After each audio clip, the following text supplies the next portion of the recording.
for Georgia?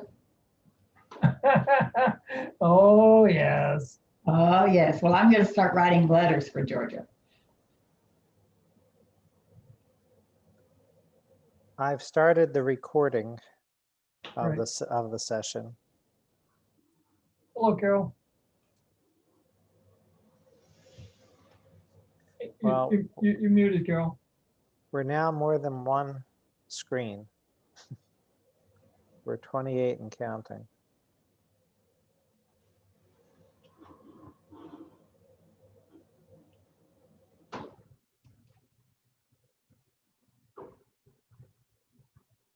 Hey, Kent. Hey, Barbara.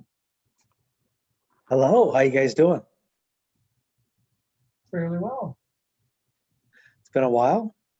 It has been a while. Hello, Kathy.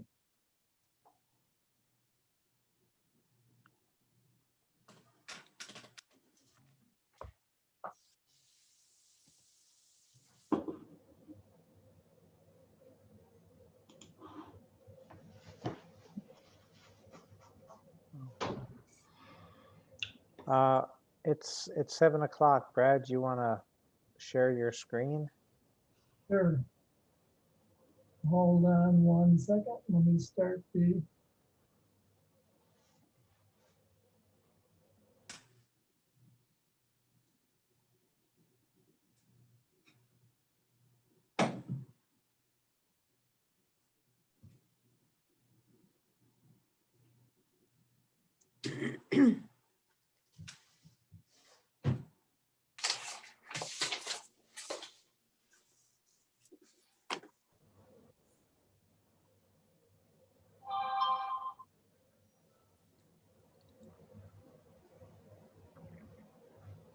Very good.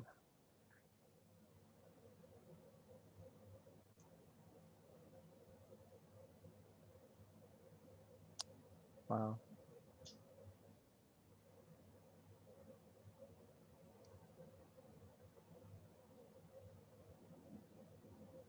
Okay, well,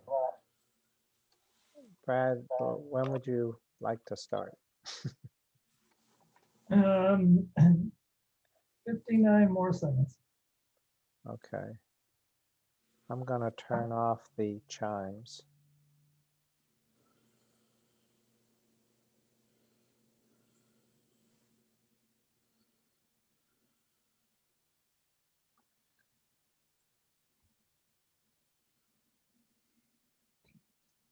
Okay, so since Barry's already got the recording going, before I officially start this thing in another 10 seconds, just need to, again, make sure everyone knows that we are going to record this one and hopefully make use of it later.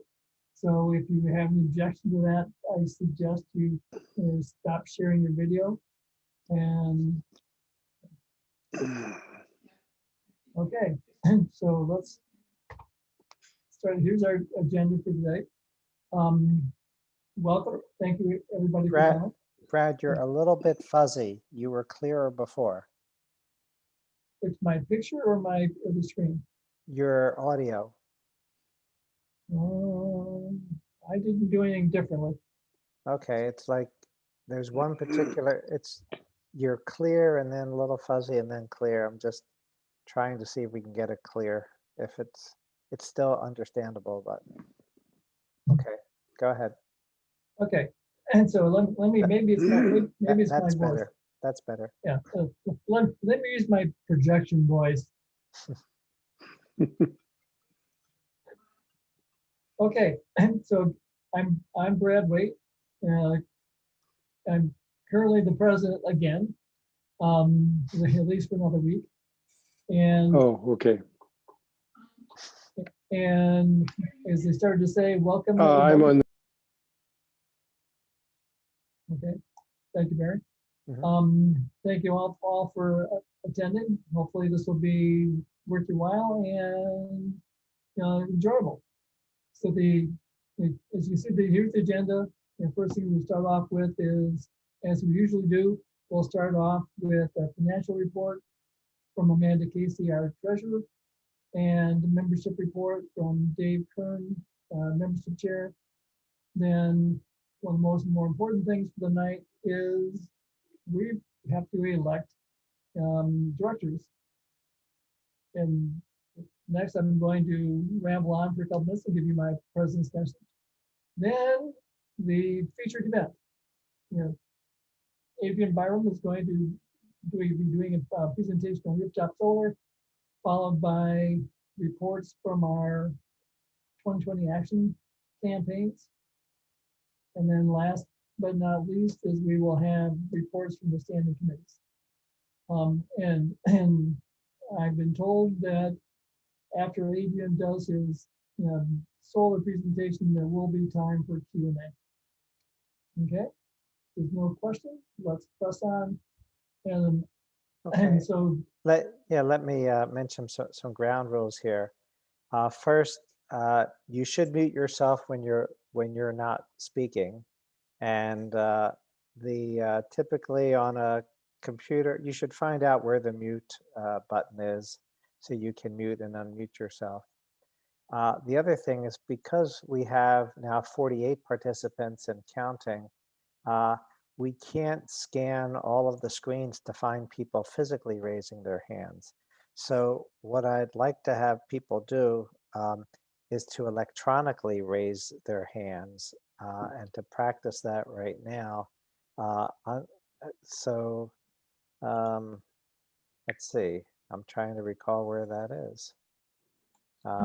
that is down the control panel, well, for you or for the other. No, okay, I can look at them. They are still Great. talking. It's in participants. I look at myself. Okay. Under participants, if you lift that up, the 3 dots there, is that where you can raise your hand? Yeah. Yes, if you open it up on the right side at the bottom, it says raise hand. Great. Okay. So that's okay. That way, when you raise your hand, your name comes up to the top of the participants list in the order that people raise their hand. So that way, we can call on you in a fair fashion. If you don't do it that way, we might miss you. The other way that if you want to be acknowledged, if you put your name in the chat, or if you put your question in the chat, I'll be checking the chat and reading that to Adrian or whoever the speaker is at that time. The other thing, as a courtesy, is if you can rename yourself with your full name. It's it seems that way we know who's here, and it's especially helpful when we just have if someone has just the name of iPad, that you're coming in to a club here, and it's only fair for us to know who you are. So if you can do that, that is appreciated as well. If you're having any trouble with any of this, there are 2 phone numbers that you can call or text, and we can try to help you have the question answered. Dave might have a little more time than I do because I'll be in the background monitoring a number of things, but still those are available if you have questions. And I'll also put that information in the chat so that okay, that's it for that one. Go ahead, Brad. Great, thanks, Barry. Okay, Amanda, you're up. And don't forget to unmute yourself. Right, this is the October Treasurer's Report. We had $760 of membership revenue. This was the month that Dave Kern started to solicit funds for 2021. So we had a lot of renewals and a couple of new memberships. and we had $165 of expenses.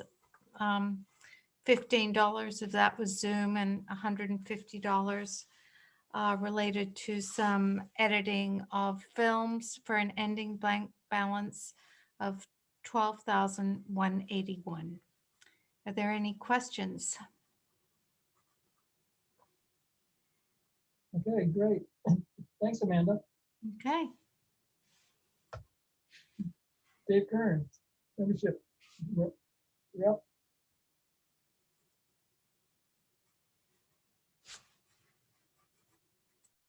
Dave, you gotta unmute yourself.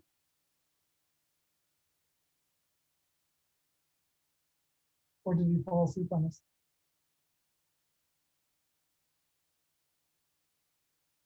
Okay, well, I can take him here until he comes in. I think fortunately, again, you can see it, and as Amanda said, we had $760 in membership renewal revenue last month because we had 36 renewals and one new member. Hey, can you hear me? We do now. Okay. I guess I was muted, so I'm sorry for that. Do you know that I'm here? Yes. We knew you were here. Hey. We saw you. Okay, good. Anyway, aloha everybody. Brad gave me a nice introduction. I'm Dave Kern. I'm the membership chair, at least for the next few months. We had quite a bit of activity in October as a result of the announcement that as of 1 October, we would be accepting renewals and new members, and their dues would be good not only for the remainder of 2020, but for all of 2021 as well. So as Brad said, 36 renewals, one new member. So far this month, I haven't had hardly any activity at all. And I would like to encourage every one of you that are here, the members that have not so far renewed, please get your renewal $20 into me. And that also, I want to thank Barry for when he does get a request for participation in tonight's meeting, that he also reminded the folks that were not members that we would be happy and encourage them to join Sustainable Rossmoor. And he gave everybody in the response email my name and address. And so all you have to do is make out a check to Sustainable Rossmoor for $20 and send it to me at the address shown in the email, and you will be a Sustainable Rossmoor member from now until the end of 2021. So thank you, Barry, for doing that. And thank you, everybody, for renewing, the ones that have renewed, and for all of you that are in this meeting that are not members. I encourage you again to send your fee into me, and you will become duly a member of Sustainable Rossmoor. Thank you very much. Aloha. Hello. Thanks, Dave. Okay, and so as I mentioned when I went over the agenda, one of the main things main items of business we need to take care of, which we're going to do right now, is the elections for next year. As you can see, I'm going to do a real quick recap of our bylaws, just because they are a little bit, in my opinion, convoluted and confusing, but I think for a reason. again, our bylaws state that the membership elects 6 directors. 3 each year. Each director is elected for a 2-year term. And so that way we don't have all the entire executive committee rolling off at the same time. And so we've got, and then so the members elect the directors, and then the directors at the steering committee meeting elect the officers and vice president, president, treasurer, no, not publicity chair, but membership chair, right?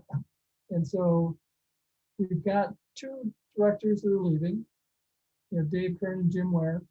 And then Marcia McLean, our prior president, has been occupying and filling the position that our bylaws call for of past president, which is for a 1-year term. So at the end of this month, her 1-year term as past president is up. And so technically, in keeping with our bylaws, tonight we would elect preferably 3 directors, but we need at least 2. And so we put together a nominating committee to scour the the campus for people who were willing and able to run as a director. And Dave Casey and Kathy Seidel said that they would. And then what we also like to see if there's anyone else that would be interested in being a director, and either nominating themselves or anyone who would like to nominate someone else who's here. So Brad, can I make a suggestion, Brad? I can barely hear you. Are you sitting on your microphone? What are you using? Can you talk right into it? Thank you. I am, Mark. It's right there. It's sitting 6 inches from my mouth. That's better. Maybe if you get right on the front of it, it's a little better. And I got a DeVito, baby. Everybody else sounds great. I suppose I sound okay. I have to agree with Mark. There's Brad. no trouble. You're There's still fuzzy. It's like you've got a 1,000 hertz low pass filter. We can't hear any sibilance. Do you have one of these things for your iPhone? You can just talk in it. They're really good. Thank you for. No, I don't have an iPhone. I was listening on my laptop and it was all garbled, but you guys are sounding good. So I put the earbud in and it's really not any better. So anyway, thought I'd speak up. So is that any better? Yes. Yeah. Maybe you need to raise the volume on your computer. I know I need to do that at times. It really is bad. No, mine's Okay. all the way up. I can It's hear not everyone else, but not you. Okay, is that any better? really not. Okay, well, I can always just Why don't you talk head on into it? I think if you're off to the side, it's rolled off. Try that. So you're saying is that better? Yeah, that's a little better. Paula, can you hear it now? If that's all you got, we'll go with it. But it just, Well, broadcast engineers sometimes demand too much. yes, you do. It's probably a situation where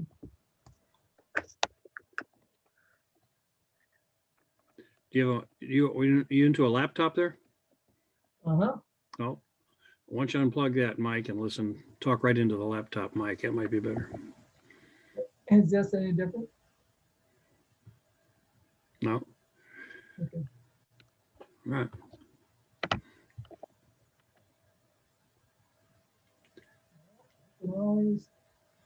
I can always try Well, down. it's better than not hearing you, so go ahead, I guess. Okay, so let me see if I can speak up. Is that, Paula, can you hear me now? Yep. The problem's not the volume, it's you have no high frequencies. It's like you're muffled.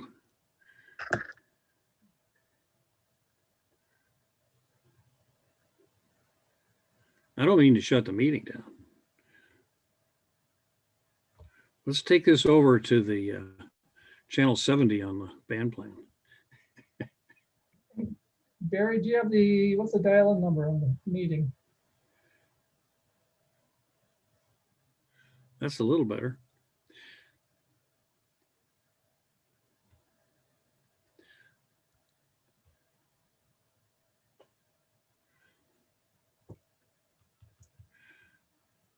Please keep going. I didn't mean to stop the show. Yeah, I think we should go ahead or we're gonna lose people. Yeah. We're getting bogged down in technicalities. We could be through with this by now. Yeah, Carol, your audio is excellent.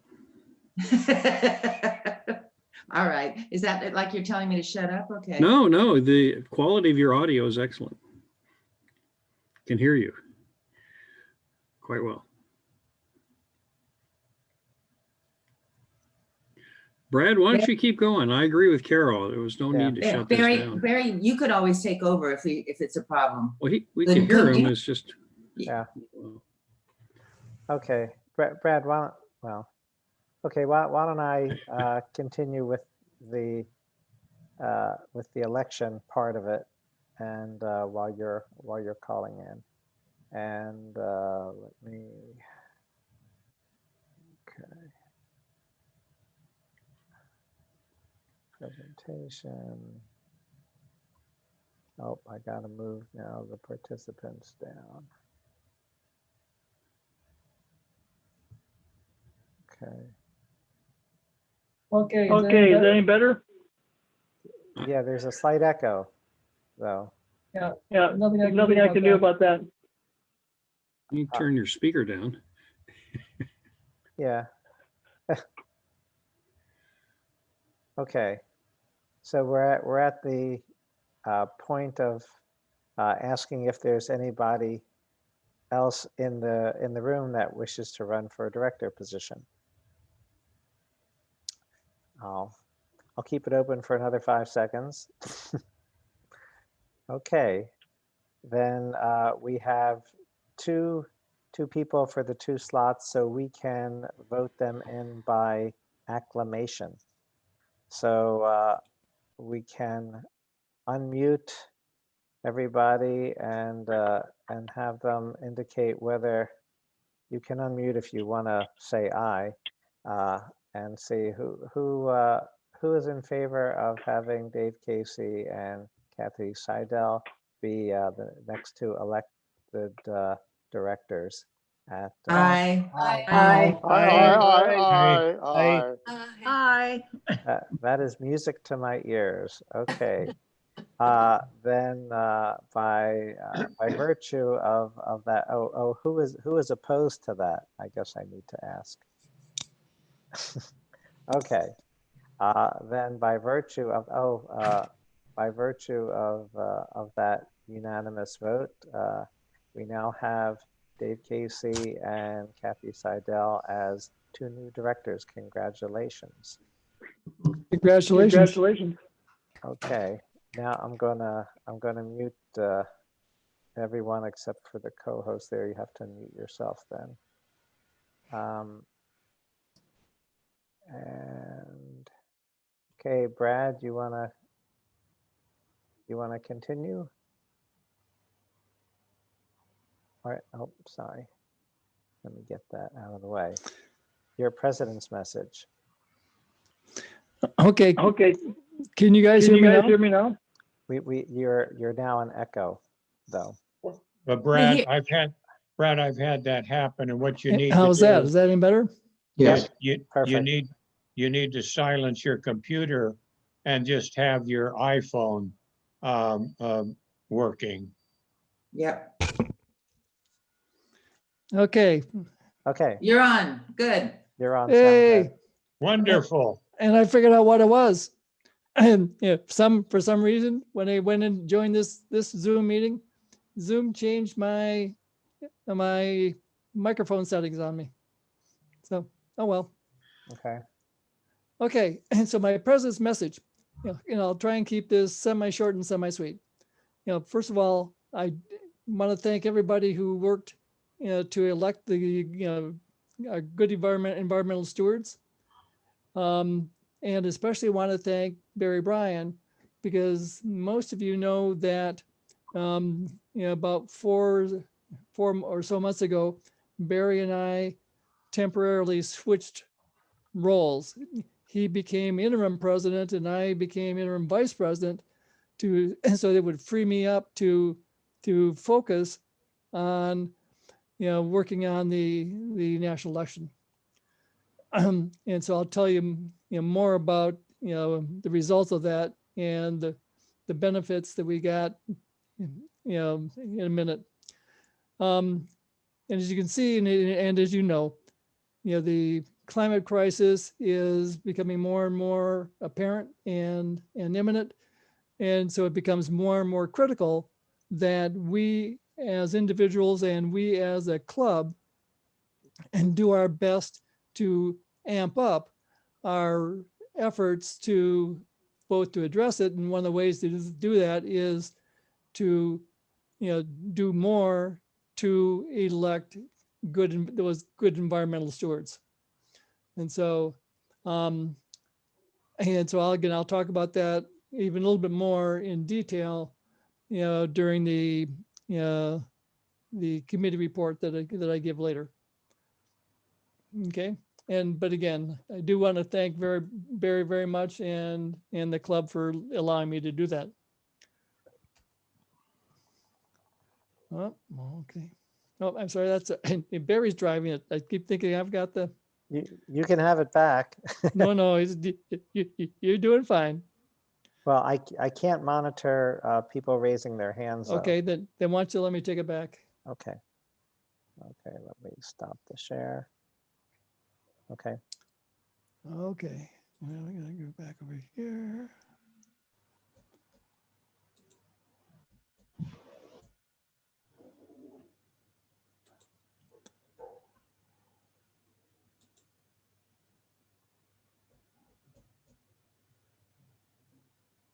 Actually, we're heading over to the feature presentation. So yeah, that's right. That's going to be run from Adrian's machine.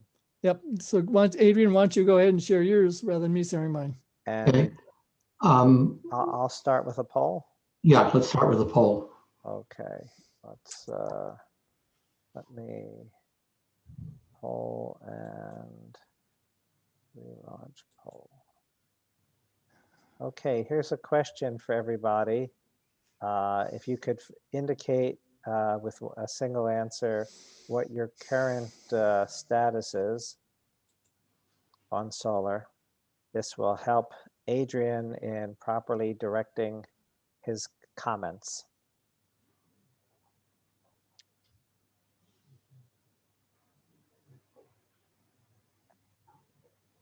So. And the results are coming in as we speak. Yeah. Most of them are fraudulent. So Yvonne indicates that none of the choices fit her. So we'll have to find out later what her situation is. Okay. Well, this is good. We have. Remember, vote early, vote off. Oh, okay. It doesn't, and Jim says the same thing as Yvonne. So apparently, Adrian, there's a category you omitted.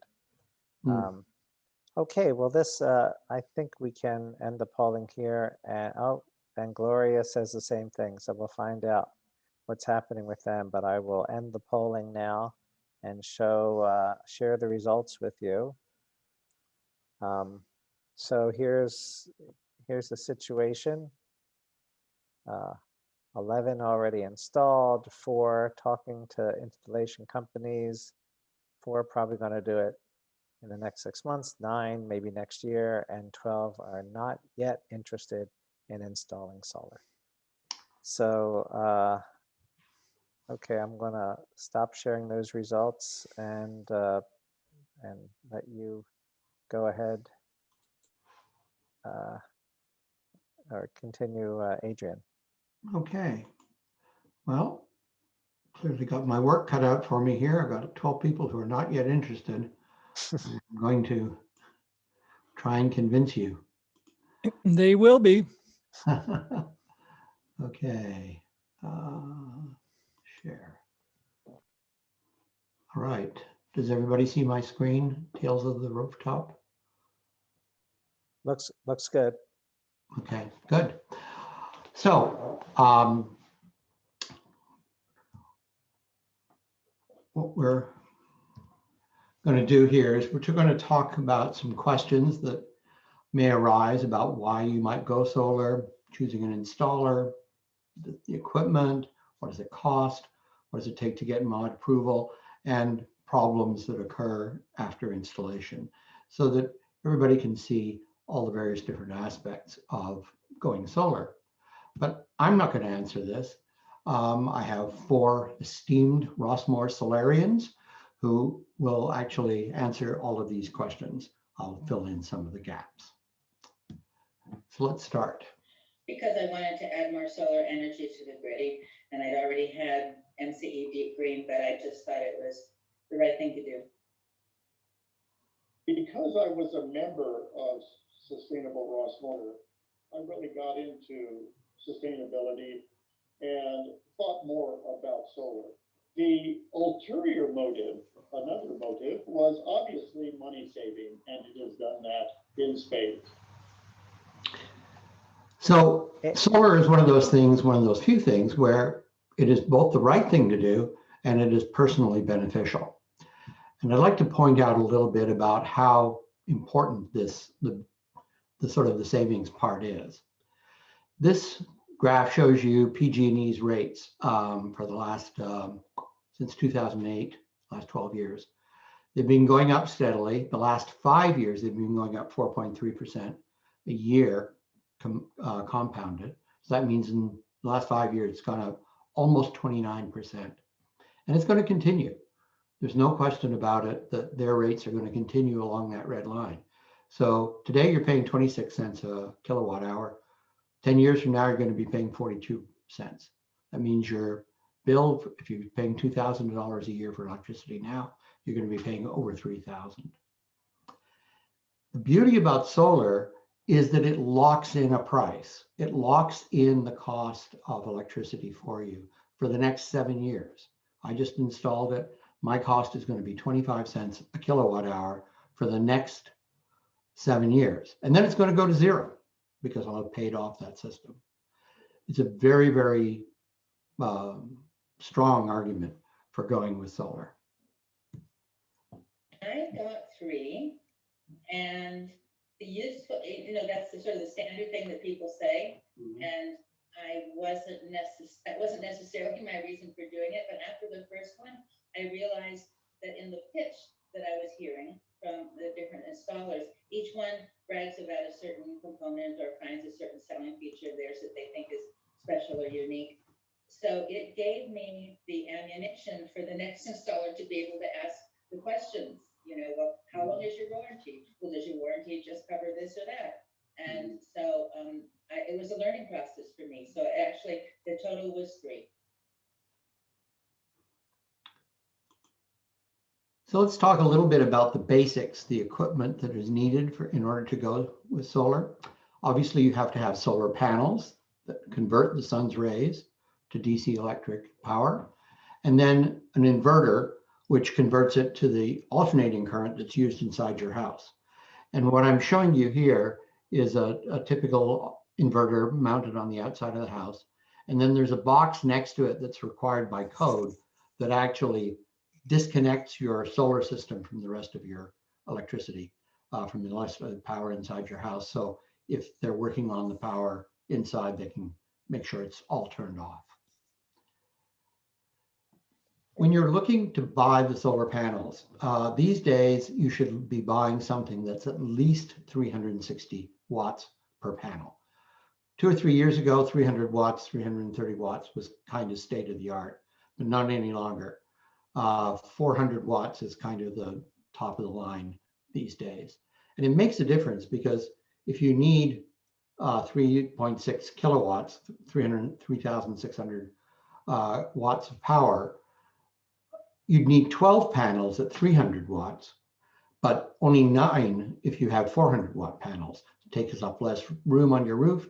The panels themselves may be more expensive, but you use fewer of them, so it ends up costing about the same. There are 4 manufacturers that are tier 1 manufacturers for solar panels. LG and Panasonic, both of which are Asian, South Korean, and Japanese. And then Solaria and SunPower, which are American corporations, publicly traded. You can understand what their finances and all the rest of it by looking them up. There's Solaria is in the local area. I think SunPower is as well. On the inverter side, there are micro inverters that mount underneath the panels, or there are ones that bring the DC together from all of the panels and into one point and then convert it there. The nice thing about the microinverters is that there's no single point of failure. If one of them breaks, all the other panels continue to provide power. Enphase and SunPower use the microinverter approach. SolarEdge uses the other approach. So how many panels do you need? 100% of them use our old, couple of our old PG&E statements, and took an estimate from that. And then we said, you know, we think in the future we're going to have more. And we talked him into 1 more panel. So he went with 10, we got 11. So, Adrian, you might want to increase the volume when playing the videos, or click the tab that says it's for optimized for video clip. If you do. Oh, okay. It's not working right. Okay. Well, it's not as clear as it could be, but you can either restart to do that, or you can just continue. Okay, well, in that case, then I'm going to need to stop share.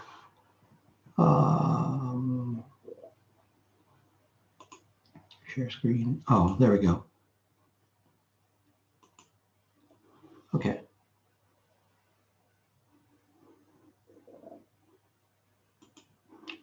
Okay, folks, oh, wrong one.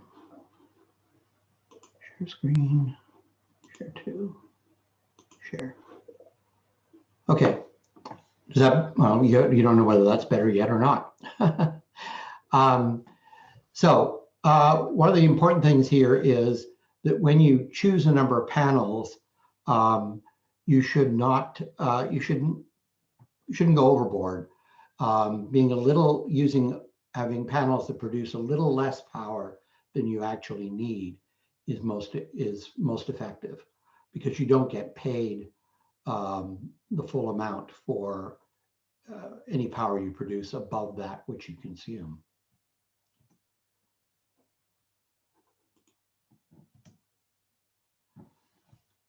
So the installers usually suggest with the brands that they're comfortable or familiar with, and often ones that they have volume purchase agreements with.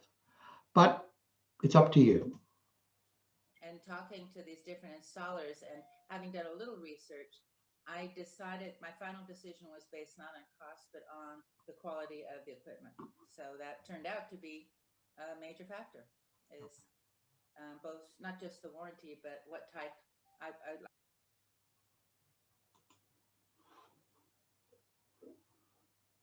I like the idea of having the micro converters underneath the solar panel on top of the roof, and not somewhere on the side of my building. So you should choose the installer whose equipment you think is worthwhile, that you prefer. Typical systems today cost in these ranges. I've been talking to, probably a dozen people who've gone out for quotes in the last several months, and these are the kind of numbers that they are seeing. And this is the total amount of that you would be billed. You then get an income tax credit of 22% starting in 2021. It's 26% this year, but unless you've already got a system on order, you're not going to get it installed in time to get the 26%. But It's only a $400 or $500 difference. What this means is that the net cost to you after ITC is about $1,000 to $1,350 a panel. If you're being charged more than that, you're being ripped off. And I do warn you that there are a lot of no upfront cost schemes that have sort of many different ways of trying to jack up the price without it being obvious to you. I've seen prices as high as $4,000 a panel, which is just, a total ripoff. Also, one of the things you need to be careful about is when the installer should get paid. A typical contract, and I've seen this from at least 2 or 3 of the more reputable installers, $1,000 by credit card or check when you sign the contract. 50% at the end of the first day. At the end of the first day, they've got all the equipment delivered. They probably even got it on your roof. They may even be complete. They want to check for 50% at that point. And then the remainder, probably 35, 45%, when the city inspector comes out, signs off on it and says it's good to go. If somebody says, why don't you pay me 50% or 100% up front and I'll give you a much better price, run, do not walk, run in the opposite direction. I know of at least one case where somebody went for that kind of a deal, paid them $30,000 or $40,000, and the company disappeared. Well, it wasn't hard, but it just was time consuming in that it took a while. I was expecting to have more trouble than I did. The guys were very efficient, and there was no trouble with the mod at all. I mean, it looks like a lot of steps. I'd like to see them make it look less complex, because it isn't really all that complex to do.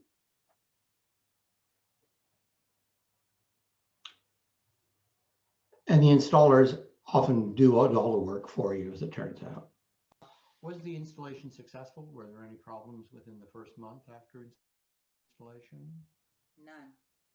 Okay. Haven't been any problems at any point. So it was installed in August of 2018, and in September of 2018, my inverter stopped working. And it was only my monitoring of the system myself that the problem came to light. I immediately contacted the company. They were not as responsive as I expected them to be, but they did finally come over. It took about 3 weeks to get a replacement inverter from Solar Edge. And so my system was down for about a month or more, and I lost a good month of power production as a result. Dave's experience there brings up 2 very key points. You can guard against problems like this by monitoring. All the systems come with an internet connection, and you can go online and see your power that's being used. This is my system here for the last 4 or 5 days in early November. You can see the power coming in. You can see clouds going across the sky, all kinds of, you understand what's happening. You don't have to do it every day, but do it every week, every couple of weeks. One thing that Dave didn't do, though, and I was fortunate enough to be offered, was a production guarantee. This is part of your contract, and they guarantee the total amount of power that will be produced by your system over the course of an entire year. In my case, it's 5.4 megawatts of power. And it's guaranteed every year out through for 25 years. And so if in a case like what Dave had happened to him, at the end of the year, I could go back to them and say, hey, I missed a month and a half of power. You owe me $200, and they would pay. So it ensures that your system, you get what you expect from your system. Would you do it again? Oh, yeah. No question. It may or may not pencil out, depends on how long I live and a few other things. But, no, I'm perfectly satisfied. I would, yeah, I would do solar again, yes. So would you do it again? Yep. Would you do it again? Absolutely. It's been a real savings in money, and obviously my carbon footprint is much smaller now as a result. And I'd like to give the last word to Al Davis, because in my interview with him, he really encapsulated why I think it is important to do solar.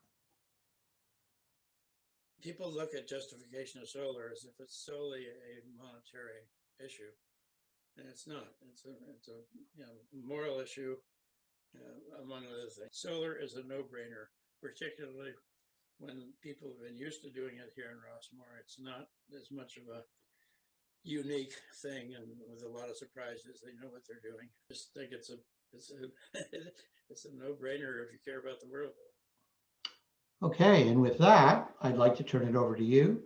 And any questions you have, you can also go to sustainablerossmoor.org, solar in Rossmoor, and there's a whole lot of information up there about putting in solar here at Rossmoor. Okay, and we have our first question from Bobby Richards. Will you unmute yourself and ask your question? And Bob. Yeah, hi, this is Bob Seymour. Two questions. One, you did not mention the Walnut Creek requirement for a permit to put the system on and how long that takes. Yeah, the installer usually takes care, well, invariably takes care of it. Yeah, but is it, does that go fairly smoothly is the question. It's a day or two. Okay, good. And then the second is just a point of information. We had solar and we had to get PG&E approval before it actually became active in the system. Yeah. So you have to go to PG&E and get that approval before they'll allow you to put power into their system. Yes. These days, that's kind of a no, not even anything that happens. The installer takes care of it. In my case, when they were done, they turned the system on and it was powered. It was Yeah. powered. Well, they turned ours on, but I still had to go to PG&E and get the approval. Yeah. So just a point of information. That's all. That Yeah. PG&E is in the loop. Yes, and you do have to sign an agreement, which the installer applies for, and then PG&E sends you some electronic things to sign. Yes. So that you get the net energy metering thing in place. Absolutely. And, I'll reiterate what the other people had indicated. We were very pleased with the installation, and it performed just as we had expected it to do. Great. Okay. Next, actually in the chat, Jim Grizel, you're having some comments here. Is there a question for Adrian, or was this just general comments? Jim, you were saying, or you could just put solar on my roof over my unit. Well, okay. If you come on later, that's fine. Next question is from Chris. Chris, if you unmute yourself, you could ask your question.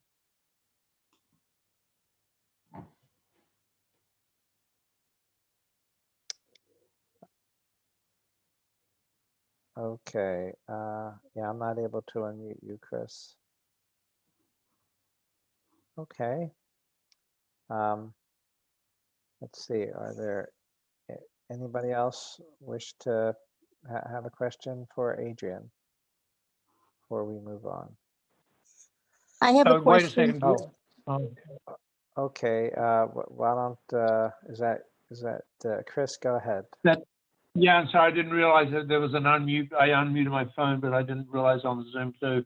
So I live in an upper lower configuration. The guy above me has already put solar panels on the roof, and I'm sure, you know, knowing the sort of guy he is, he did his homework, and it's in the optimal orientation. It looks to be sort of eastward.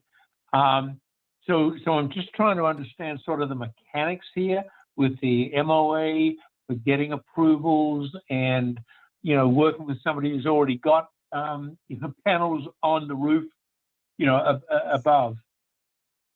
Yeah. So you are supposed to, well, when panels are put in place, the roof is supposed to be shared equitably among the people in that building. And that means, in terms of equitable, means that if it's sunny in one part and not sunny in another part, the part that's sunny should be shared, not the other part. Okay. And so does the MOD sort of adjudicate that sort of a discussion? Yes. Because those panels have been up there for a few years at this point. Yeah, supposedly they do, or that's what they're supposed to do. And if it were very poorly situated, then I think the MOD should step in and adjudicate in some fashion, provide some mechanism for resolve. Have you actually had a situation like this already or something? I haven't heard of one. I'd be interested if anybody has incurred, you know, had that problem. I'd be really interested to hear about it. Well, I'll just speak up for the co-op mutuals. We have policies. They're posted online, and mutual 1 and 2 policies are identical. So I'm in a 12-plex. How does that work? And this answers you, Jim. The MOD's got a policy, and they make sure it's equitable. There's no dibs or I was here first.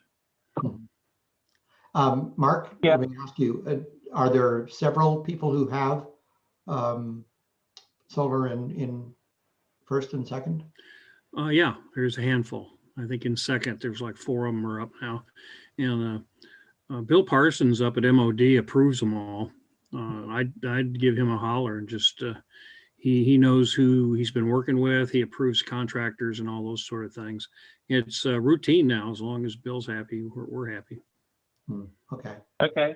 Thank you. Bill Parsons. Okay. Yeah, he works for Paul Donner. He's the chief inspector. He gets all the alterations. Whatever you are, they go by him first.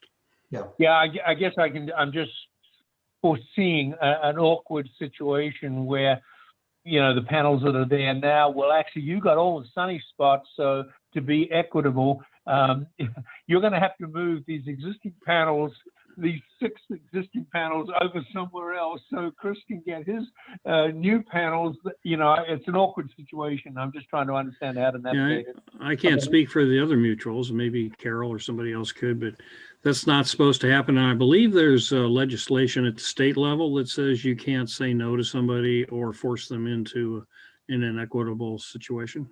Yeah. Okay. Fair enough. The second quick question I had, maybe I'm overreading the table that showed the guaranteed production rates. I couldn't help but notice that as the years went on, the guaranteed production rate went down. Yes. Maybe I'm overreading it, but does that indicate a decay factor in the production output of the panels over time? Yes, that's correct. They these panels drop off at a rate of probably less than 0.5% a year, and then the sort of the newer and higher quality ones the decay rate is less than cheaper older ones. So over 10 years, it drops off at about 5%? Yeah, so you'd see about 5% drop off, maybe, yes. And actually over 25 years, I think it's about 10%. I've got a question, Adrian. Okay, we have, sorry, Mark, we have a lot of other Okay. people. I won't talk about batteries before it's over. Go ahead. Okay. So actually, Dave and Amanda, you had a question about comparing this cost to MCE Deep Green. Perhaps you have a different question. Is that your question? Thanks, Barry. Thanks, Adrian. Great presentation. I actually, when I thought about it, I figured out the answer that even though we pay MCE and they'd like us to, we also pay more than half of our bill is to PG&E for the transmission. Yes. It'll probably still go up. So even though I'd like to support MCE, cost-wise, my cost would continue to go up even if I used MCE. So I think maybe that's sort of the answer to my question. But then I thought of a question of Adrian, what about getting together with the people in your building and all sort of combining into a big panel array for, I don't know, 2, 3, 4, or 5 of the people who live in your building? Has that ever happened here?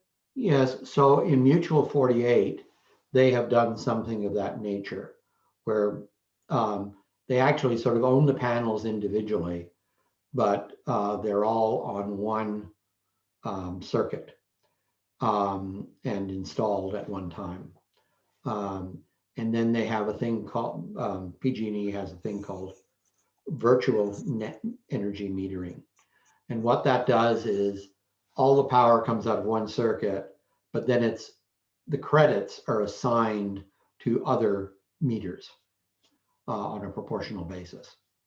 And so it all works out for them to do that. The problem with it, from my perspective, is that they don't really have a formal agreement, and it's not really part of the mutual. And so if somebody were to back out, or somebody sells and the new people don't want the solar or whatever, there's sort of no clear way of dealing with the problem. And I would like to see a more a firm kind of an agreement about that.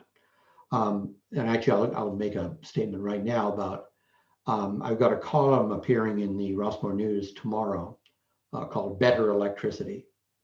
And it's a pitch basically for working at a community level, at a project level or an entry level or a mutual level, at resolving these kinds of problems where we, the whole sort of entry solar one at a time, and also installs batteries for backup, and does it at a community level where it makes sense rather than everybody trying to do it, solving the problem for themselves. So Okay. Adrian, I hear you advocating that SR take a position that, we should put solar panels over the entire Creekside Golf Course? Absolutely. Okay, there's at least 3 more questions here. One is from Sharon Fong. I live in Mutual 1. Does each mutual have different rules as to solar panel installation? Does the mutual need to approve before alterations? Yes, so every mutual has rules. The rules are pretty much the same. I've looked at most of the policies and they don't seem to vary a whole lot. And yes, you need to apply for an alteration permit, and your installer will, once you've contracted with them, they'll produce what they call a plan set, which is a detailed set of drawings about where the panels will go, how the electricity will be routed, et cetera, et cetera. That is attached to your application to your mutual, reviewed by MOD, by Bill Parsons, and once that's all approved, then the installer can go ahead, get the city permit, and complete the installation. Okay. Next question is from Dale Harrington. Dale, go ahead. Unmute yourself. Yes, I don't have a question. I wanted to share the information about the space on the roof. Our installer mapped out the entire roof and then identified what area of the roof our panels could be on, so that there's space, for making sure that there's space in case everyone else wanted to have panels, that they would have the room to do it. Okay, let's see, next question, Al Davis, go ahead. You can unmute yourself. As soon as I found the right button. Yeah, what I'd like, I'm working a little bit with Adrian on this, the whole installation, because not much solar population at this point in Rossmoor, as I understand it.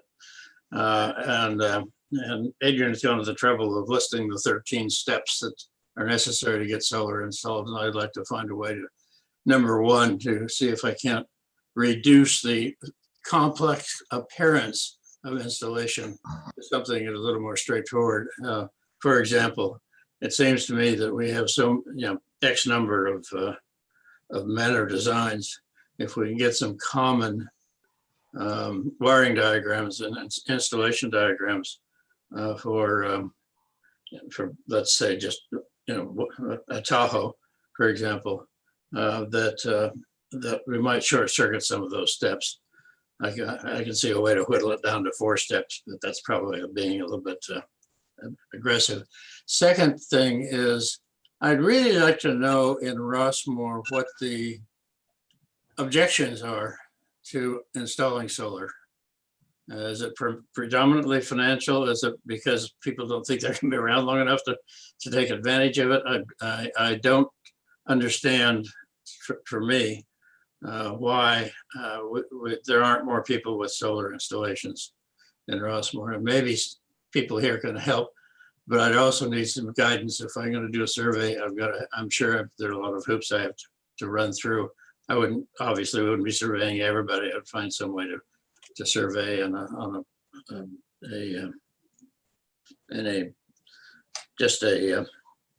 statistical basis. But I'd like to know what the objection is, because I think then we can start to publish or somehow promote in a way that we get around most of the objections. I just don't see that there are very many valid ones. The only one being, the main one being, of course, being upfront costs. And I hope with the new administration, we might get back into a third of the 30% participation of a tax rebate, but that's yet to be seen.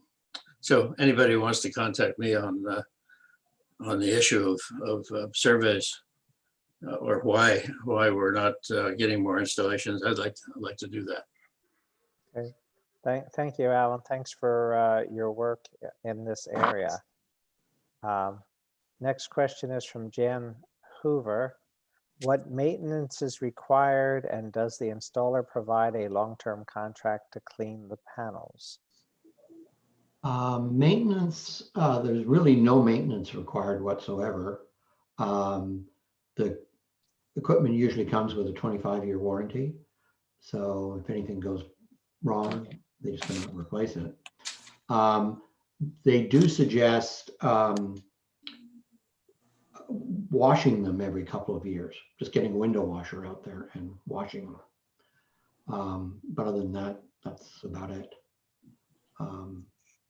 And we were thinking about maybe trying to figure out a way to get a contractor who would do the window, who do the washing, and see if we couldn't get him to come out and sort of, get a whole bunch of people together and have them come and do a whole bunch together at one time. So if anybody's interested in that, who already has panels, let me know and we'll try and figure out a way to do that.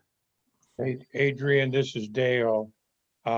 We had people come and wash our panels because of the soot and ash from the fires.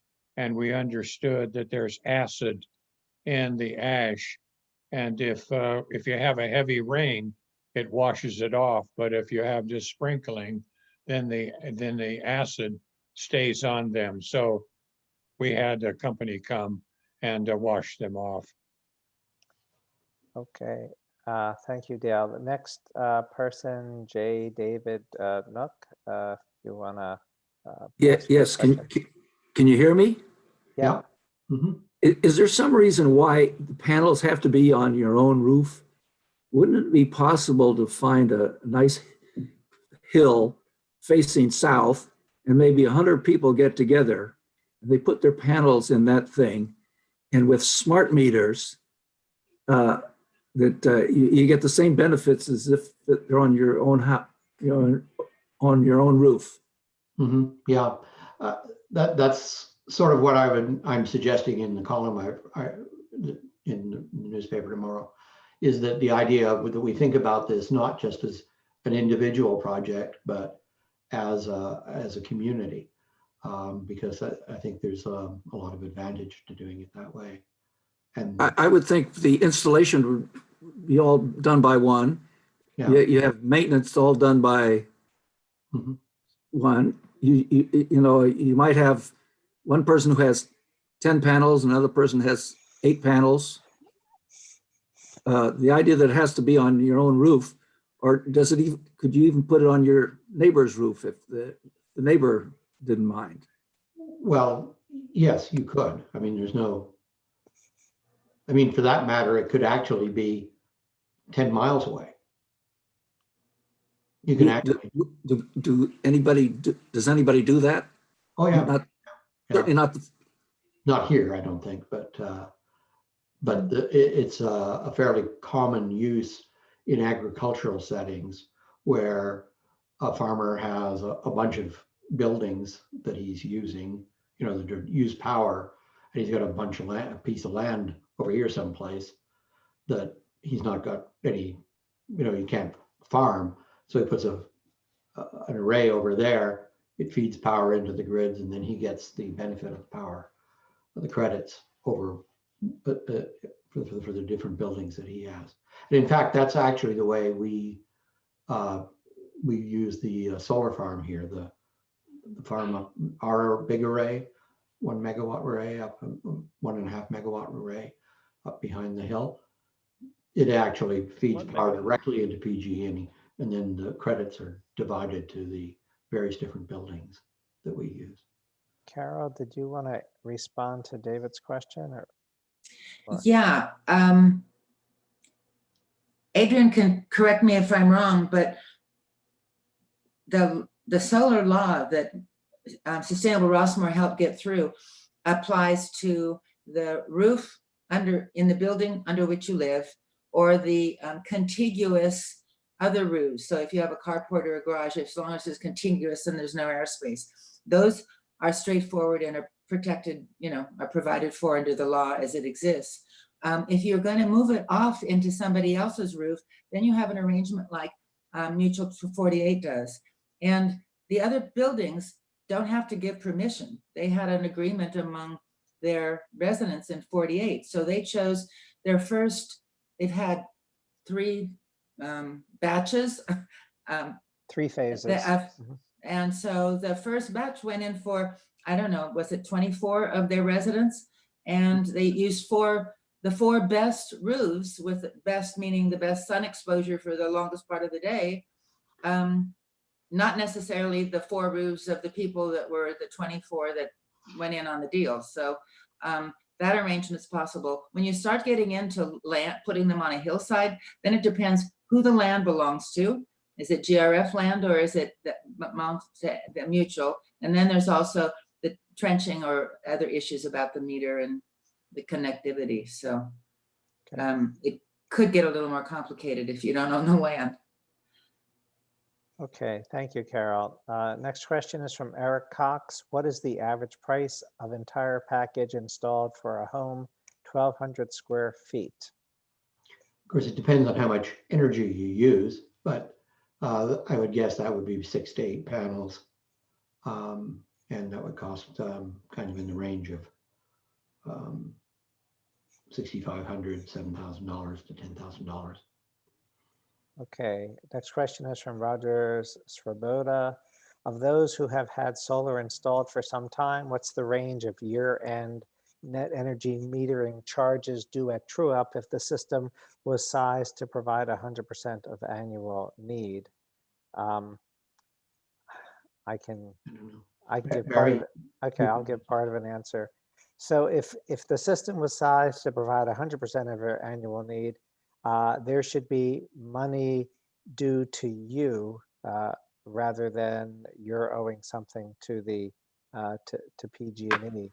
I know in my own example, mine was sized for, it ended up being about 100% of the annual need. I got a check back for $270. Much of that was,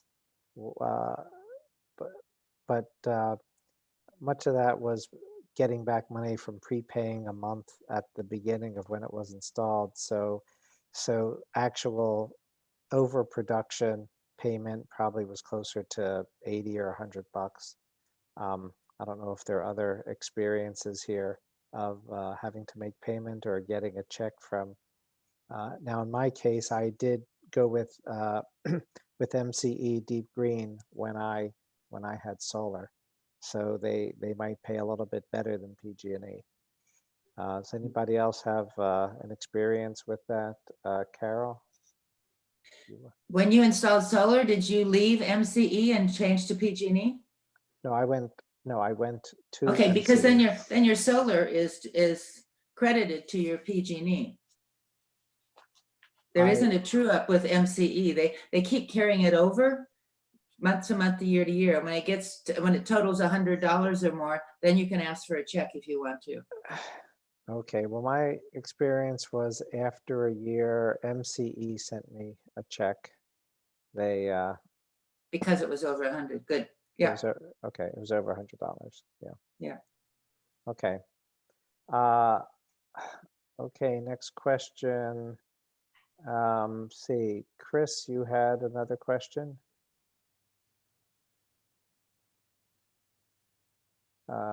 Yes, okay. yes, I'm learning how to use this.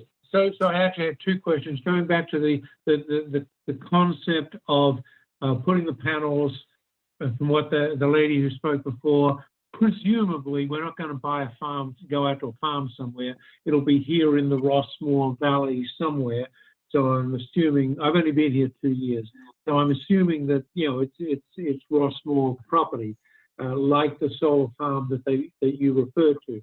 So if we were to go down that road, you know, go down that approach, which on the surface of it seems to make a lot of sense for a lot of reasons, you know, what would be involved and who would need to get involved to, you know, to say, yes, you can have this hillside here and, you know, we'll allow you to trench out here, you know, yada, yada, yada.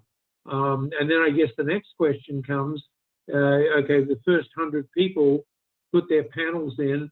5 years from now, another 100 people come in and say, golly gee whiz, you know, we want to put in our panels too, and we don't have a good hillside. You know, it's a flavor of the question I asked before, if somebody's already there. Any thoughts on that? So the way Rossmoor is divided up, the mutuals own the property around the homes, right? Yes. And so your mutual could, in theory, allow panels to be placed somewhere on that property. But you'd obviously have to convince the mutual, the directors of the mutual, and it would probably take some sort of a vote of the owners to allow that. I don't know what the mechanics of it would be, but that would be the case. Yeah. And then the GRF owns essentially all the other property.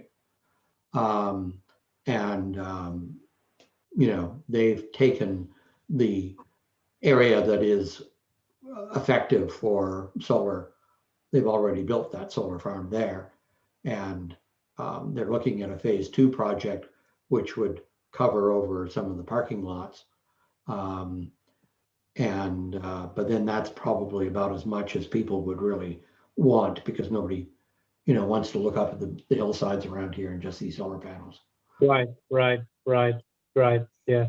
So, I mean, it sounds like a great idea, but one, it's a multi-year project and somewhat politically thought. The idea of covering the roofs of the buildings, though, I mean, that we already have, many of them are in fact in good sunlight.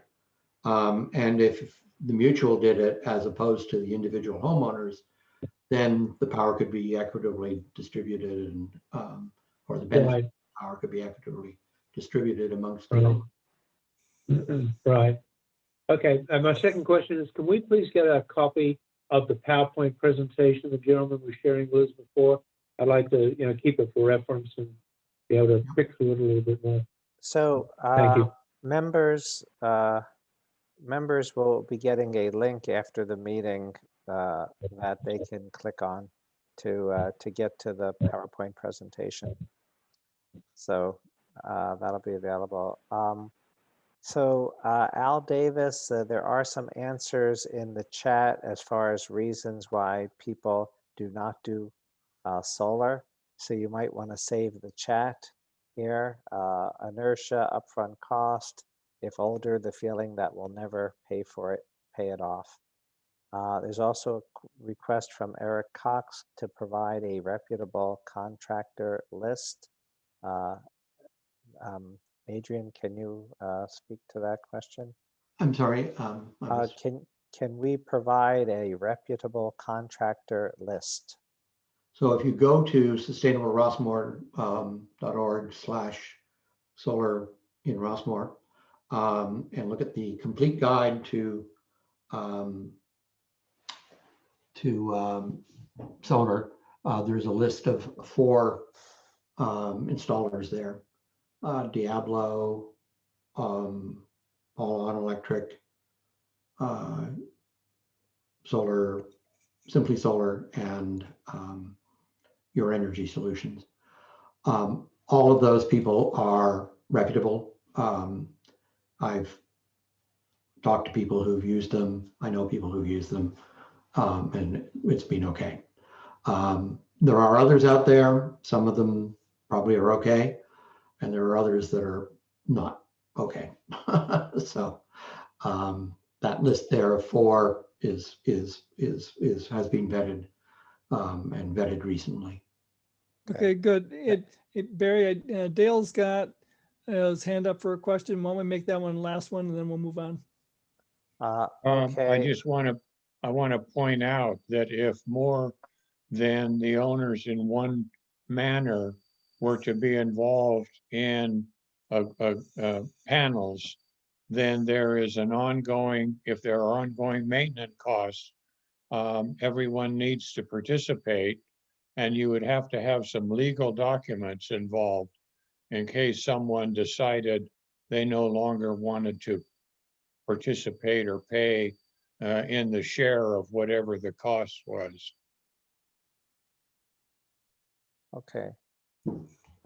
Adrian, I will suggest that you also save the chat, and there's some questions there that you might be able to get back to people if if they're members. We have their email.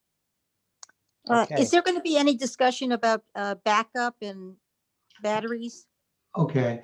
Let me just touch on that real quick. I didn't talk about batteries because it's certainly doable, and there are people here who have done it. Al is one of them, but it is expensive. It's $15,000 to $25,000 more than the solar system, on top of the solar system. It's difficult to make it work fully, to back up your entire house. You have to sort of back up, choose certain things that you're going to back up.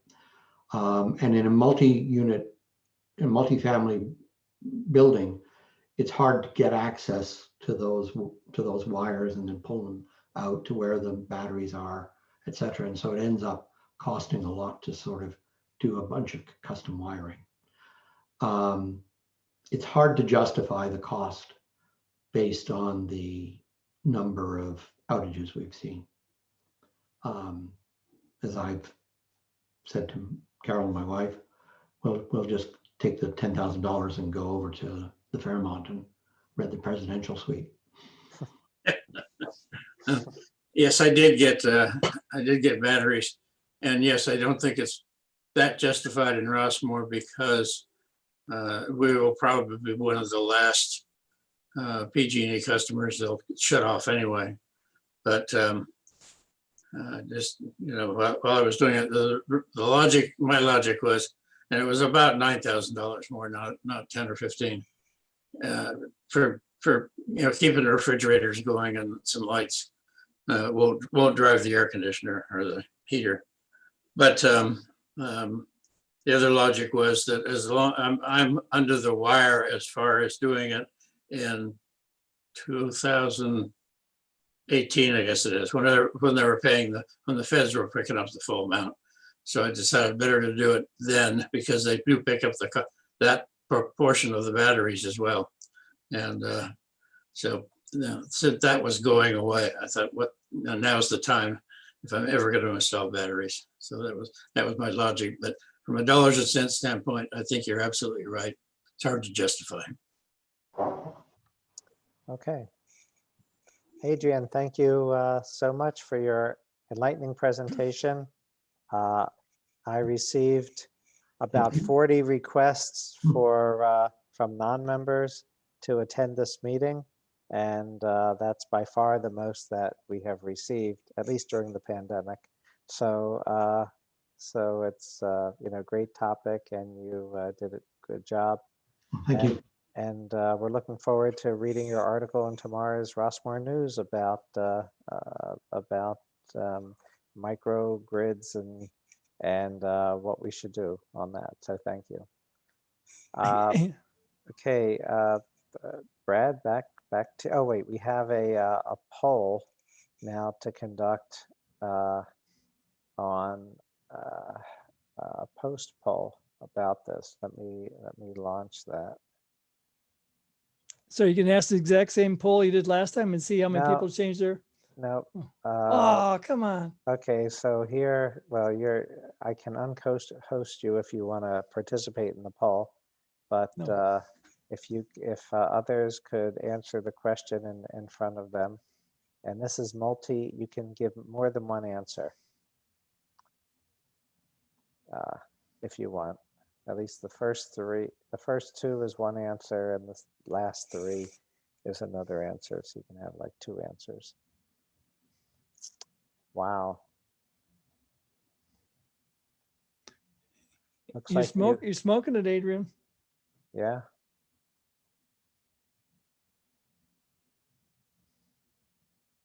Okay, I'm gonna end. Let's see, we have 76% have voted. That's better than the election. 81%. I'm impressed. This is a real participatory group. Okay, I'm gonna end the polling in about 5 seconds. 2, 3, 4, 5, with 81% voting. Here's the results. 37% answered all questions. Only 9% did not answer all my questions, and 91% thought you provided the right amount of detail. So you did a great job. Thank Okay. you. Yeah, thank you very much, Okay. Adrian. Thank you. Okay. Let's. Okay, Brad, can you share your screen? I believe I can. Okay, thank you. So let's go and do that. Okay, and so the section we're going to do now is we've got 4, what we're calling action campaigns. For this, recently, Vote Climate, Renewable Energy, which you just heard from, Adrian, tree planting and preservation, and planet-friendly eating. So obviously Barry's going to handle the tree planting. Mine will be brief. Okay, and Dave's going to handle planet-friendly eating. And I'm going to talk, fairly quickly. No. Barry, do I ever talk quickly? No. You're welcome to cede. You already talked about the election, so you're welcome to. Well, I've got a little bit more to say about that. So, okay. So on the Vote Climate, as you can see from this screen, and the Vote Climate Committee, I think is now that the elections are over, it's time for us to, revisit and rethink about, what we should be doing next. And we've got a number of different options. One of the things that I'm going to have the committee do, and see if I can get the committee to do, which is one of the things that I would suggest that all SR committees do, and that is challenge yourself to expand your horizons. I think that historically, Sustainable Rossmoor, understandably, has had a extremely high focus, if in some cases exclusive focus, on Rossmoor. But if our primary goal as a club is to combat the climate crisis, it seems to me we need to think outside the gates as well. And so that's why that last bullet is, I think, is going to be key, is who do we partner with in doing the activities that we want to do. And I'm going to give you a real life example, and which will also explain why I talked Barry into stepping in as interim president so that I could be freed up to do what I thought was a better use of my time and my skill set. And that is, I was absolutely convinced that, that for the sake of the environment, the most important thing we could do in the year 2020 was to elect a president and an administration that was not anti-environmental and was actually pro-environmental. And I looked at what was going to be the best way for me to have the biggest impact.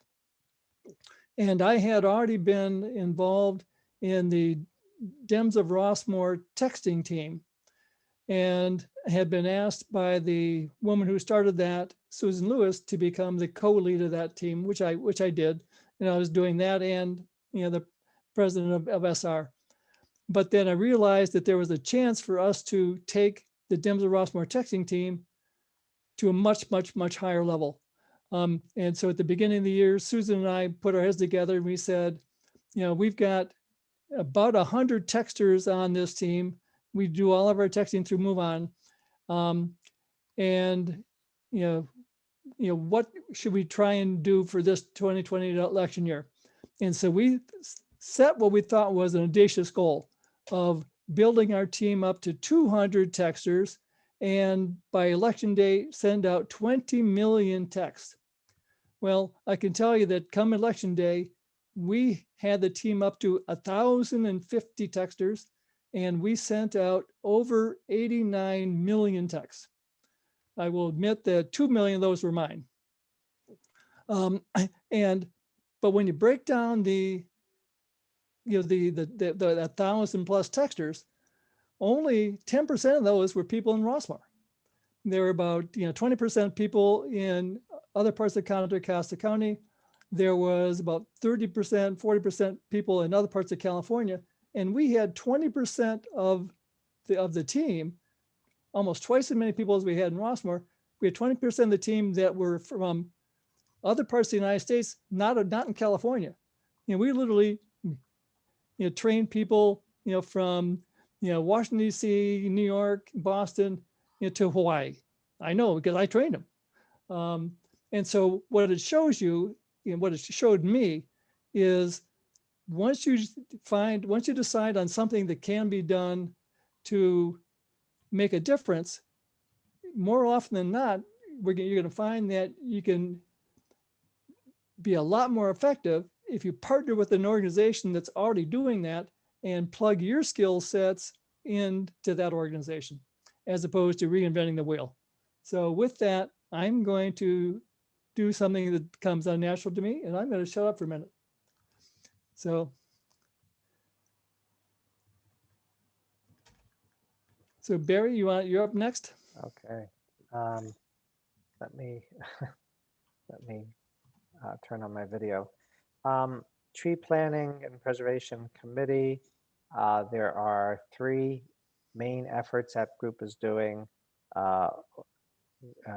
Using Ecosia, which a search engine, which uses its profits, 85% of its profits at least, to plant trees in the rainforest areas. It is now the largest single planter of trees on the planet, having planted over 113 million trees. Working with Arbor Day, partnering with them on various initiatives. Bruce Poster is heading up that effort.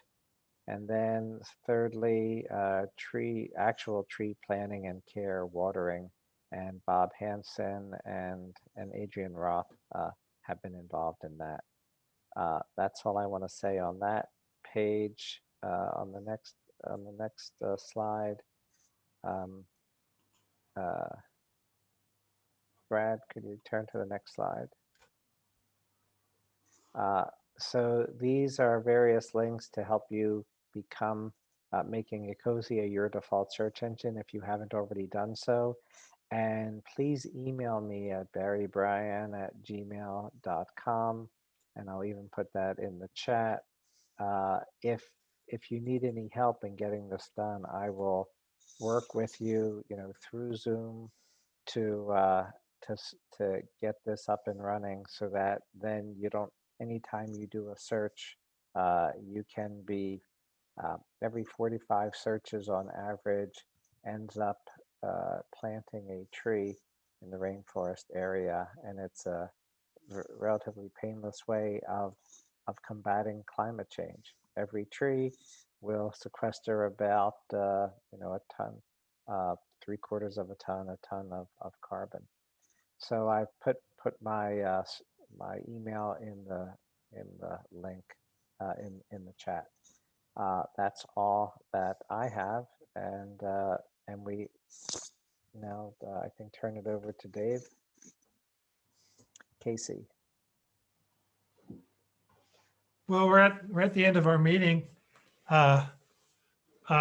Just that the Planet Friendly Eating team is a small group. We'd welcome other people to join us. We do have a couple of slides. We just thought that there was if you go to the next slide, there was a science article an article in Science Magazine last week on November 5th that talked about that even if we use wind power and solar energy and geothermal heat as our only sources, that won't be enough to keep the world cool. And that even if energy transportation and manufacturing and power production go entirely green and the globe stops burning fossil fuels, that the greenhouse gases from our food system, especially livestock agriculture, will continue to warm the world past the 1.5 degree target set by the Paris Climate Accord. So that's just sort of one of the articles that we share among our team. The next slide sort of continues that talk. That cattle, overuse of fertilizer, soil management or mismanagement, deforestation, food waste, all parts of the food production of our system have to be changed in order to keep climate change from warming our world. But the study said that we don't always necessarily all need to go to the extreme of vegan eaters. Next slide. Just that we can eat better, healthier foods, improve how we grow foods, waste less food. And if we all contribute a little bit, then the result will be great. A Mediterranean diet of less meat and animal fat along with smaller portions would do the trick, make people healthier. So we promote a Meatless Monday and cutting back on meat and dairy. And we'd be happy to have anybody who wants to join us, join our committee. We're meeting again by Zoom this Thursday, the second and fourth Thursdays of the month. And we'd be happy to talk with anyone or to show you more information that we have. And that's it. Any questions? Next. And David Nook had a question, I believe. I think he might have been from earlier. Okay.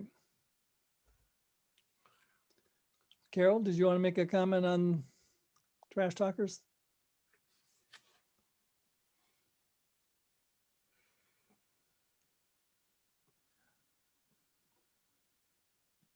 Is Carol still there?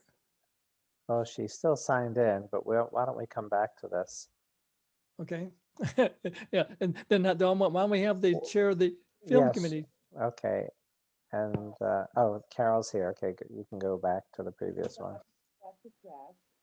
We can't hear you, Carol. Everybody to know. No, you're still too muted. I mean, we're not hearing you. On my screen, it says I'm unmuted. You are unmuted, but you are very faint. Oh. Well, how about, is this better? No.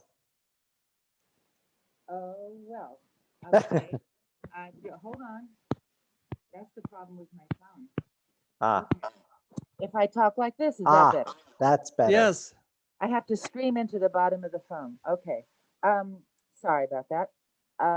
Everybody's invited to the Trash Talk meeting. We're resuming. We have in the past, before the lockdown, been meeting on the third Wednesday at 10 o'clock. So that means this month it's the 18th. And I'll send out a Zoom link to everybody on the Google group. And several people have already signed up. There was an announcement in the Rossmoor News. I think it'll be repeated again tomorrow. So some non-sustainable Rossmoor members are interested in talking trash. The article I put in last week was about the fact one of the few changes in recycling is that they no longer are interested in any of our plastic bags. Little ones, big ones, Ziploc, black, red, green, they don't want any of them. So it's amazing the amount of response I got on that. A lot of people are really upset that we can't recycle plastic bags, and they want to know why.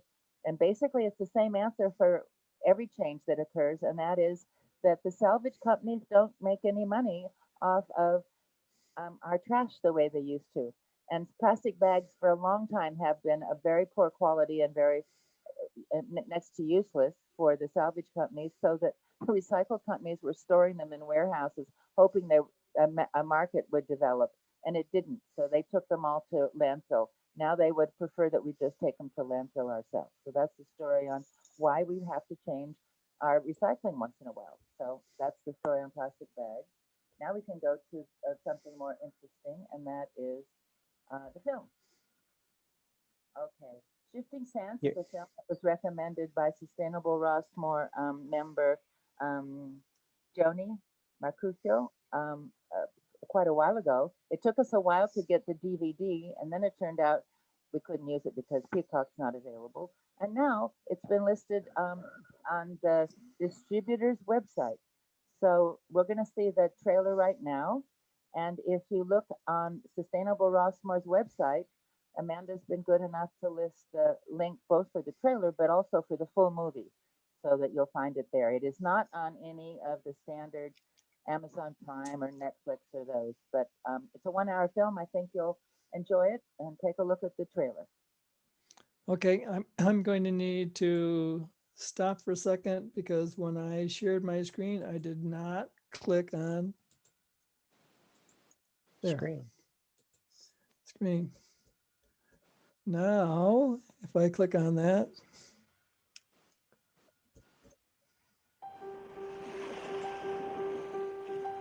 on the south shore of America's Great Lakes, there exists an ecological marvel unlike any place else in the world.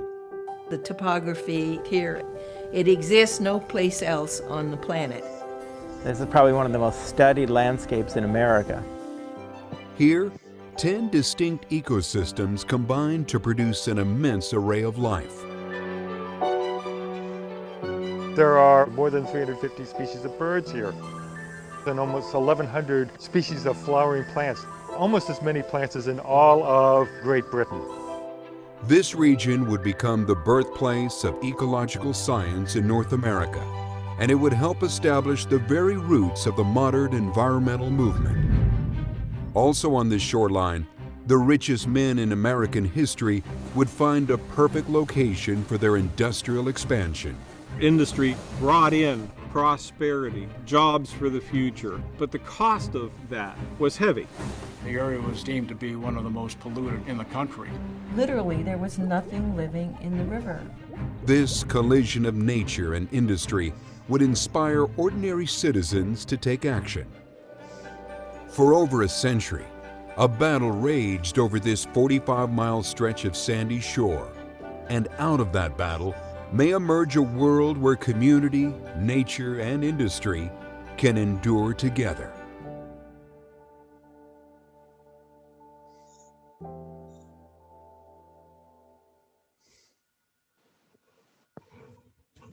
Thank you, Brad. You're welcome. Let's go back. Brad? Bob Hanson. Hey, Bob. Barry, could you say something about tomorrow in the Shell Ridge? Oh, okay. Tomorrow at Shell Ridge, we are going to be doing some work. Actually, Adrian, What the fuck? can you mention what it is that we'll be doing tomorrow? You have to unmute yourself. Mute. Okay, guess I'm unmuted. We're going to be spreading mulch. We're going to be planting some new trees and watering new trees. I don't know what else Bob Simmons has in store for us, but he said it's going to be a lot of work tomorrow. Okay, But it's good for us to get out there. It'll be cold, we'll warm ourselves up. and we'll be meeting. I mean, if Marshall. people, right, this is Marshall Drive, but if people don't know how to get there, I'm happy to lead a caravan from Gateway there. What time are we meeting there? He'd like us there around 9, and we should bring gloves, water, and a snack. Okay, and we would leave Gateway around 20 of 9 then. It's very rewarding work to help actually, keep these, planting these trees at Shell Ridge or helping to mulch them or to care for them. So anybody who would like to give it a try, we find there's a very high retention rate. Once people do it once, they really enjoy it. So if there's any interest, mention in the chat or send me an email and I'll do lead a carpool. Otherwise, I'll just drive there directly myself. Yeah, there is a school near there. I don't remember the name of it, but if you put that school in your GPS, it'll take you right to the trailhead. And then we could lead you from the end of Marshall into Deer Lake if you don't know how to get there. Okay. Okay, is Richard McPherson around? He had asked for some time to give a committee report. I don't. Okay, I guess I don't see him on the list. So anyway, okay, let's I don't either. Let's pass on that. So I think that's it. Then I think we've gone through everything in our slide deck. Great. Okay. Does anyone have any last questions or comments or suggestions? Other than to have a good evening. Thank you all for attending and your attention and your passion and your wisdom. Thank you, everybody. Hi, everybody. And Thank you. Bye. Thank you, yes, and Patty, I will meet you there at 8:40 at Gateway. Okay, thank you. Thanks, Barry. Aloha. Aloha, Dave. Thank Aloha, you all. Dave. Thank you.